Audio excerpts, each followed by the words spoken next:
खासदार संजय राऊतांनी एक Facebook post केली आहे। शिवसेना जमीनदोस्त करण्याची भाषा करणाऱ्या गिरीश महाजनांना अर्पण असा टोला राऊतांनी लगावलाय। हनी ट्रॅप प्रकरणात अटकेत असलेले प्रफुल्ल लोढा म्हणत आहेत, एक बटन दाबले तर काय होईल, महाजन तुम्ही जमीनदोस्त व्हाल, अशी पोस्ट राऊतांनी केली आहे।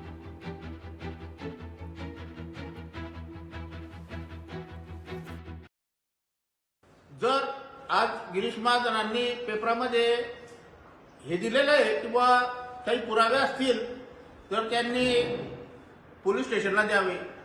मला पुरावे पोलीस स्टेशनला देण्याची गरज नाहीये, कारण मला फक्त बटन दाबायचं काम आहे। परंतु मी एक मनुष्य आहे आणि मी कोणाला वहिनी म्हटलंय, कोणाला आई म्हटलंय, कोणाला मुलगी म्हटलंय, त्याची मर्यादा पाळून मी अजून चूप आहे। परंतु ज्या दिवशी आपल्या अनितीचे 100 पाप पूर्ण होतील त्या दिवशी मला आपल्या सल्ल्याची गरज लागणार नाही। लोकशाही मराठी ऐका, पहा, जागरूक रहा।